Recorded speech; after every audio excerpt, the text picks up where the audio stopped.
So what's your name? Simon Chamberlain. Simon Chamberlain. How long have you been running the skate rink at Pearen Park? This is the second year that we've had it.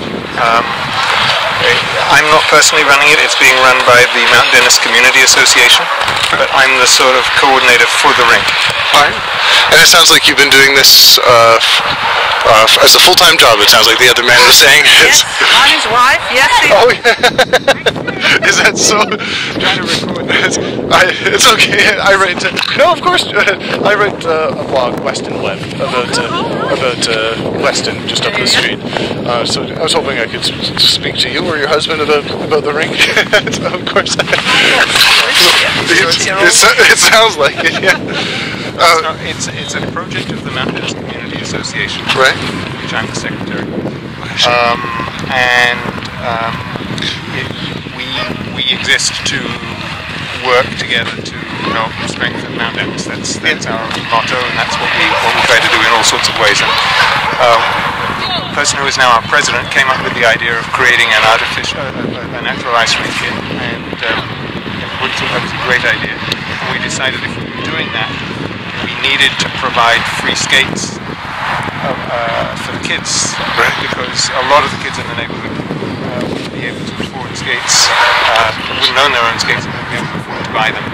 And we originally hoped just to make them available for free, which we, at one point we said we were going to charge $1, and we now say, okay, they're free, but if you want to donate $1, be our guest. Right. So, yeah, no, that's nice. That's great. We also make available for anybody who needs them socks and gloves, and you'd be surprised with the number who come without either. Really? Certainly the number who come without gloves and plan to go skating, even on days like the last few months. Yeah. Here with the coldest for a long time. Yeah. And that's because of the poverty in the neighborhood, do you think? Yeah. Western Mount Dennis is a priority neighborhood, as you probably know. It's the second poorest riding in the province after Rainy River. We have a lot of people who don't have a lot of money. Yeah. So this is something that we think we can do to help the community at large, and certainly those people in the community who otherwise wouldn't have an opportunity. Particularly, there's a lot of new immigrants here who never ever put on skates in their lives, and probably wouldn't be able to if it hadn't been. Yeah. So we try to do what we can. How many visitors do you get? It depends. We don't end up with huge numbers of skates, but we've been doing this every evening between 4 and 6, and we probably use about 8 pairs of skates and a couple of helmets each time, and 2 or 3 pairs of gloves maybe.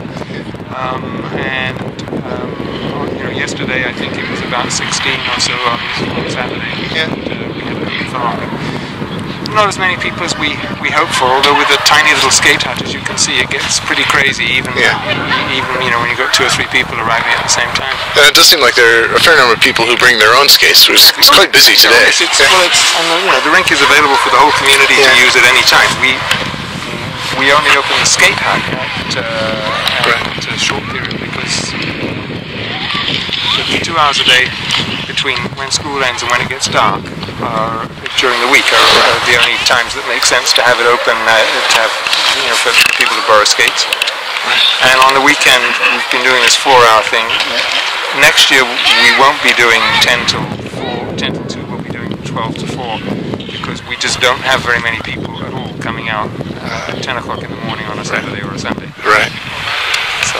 Well, it's been a great success as far as I can judge. It really seems wonderful. I think it's a wonderful thing. Well, the other thing we try to do is again, we're always short of volunteers, but we try to have a volunteer on the ice who is a really experienced skater who can coach the newbies. There was a guy who was supposed to be here today and couldn't.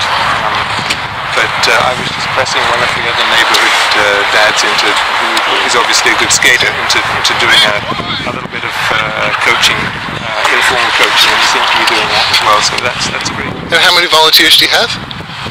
Not enough. The absolutely key volunteer that we have, who I cannot end this interview without mentioning, is our Iceman, our master of the ice, whose name is Guy Ruggieri, and who lives right across the street from the rink, who takes personal responsibility for making sure the ice is wonderful. Yeah. This rink right now has about 30 separate layers of ice on it, which are being put on usually late at night or in the early hours of the morning. Yeah.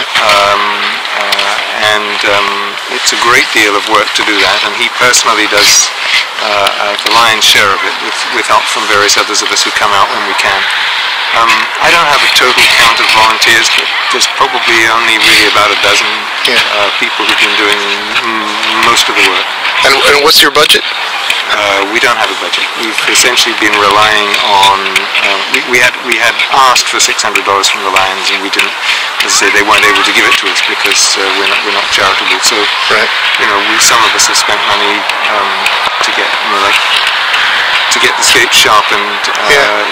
It costs you $3 to sharpen a pair of skates, and we got close to 80 pairs of skates. So you spend a lot of money on things like that, and you have to replace laces, or you need extra clips for the helmets, or that kind of thing. So we spend money, but we have had a lot of generous volunteers, generous donors, from people using the rink. So that's nice.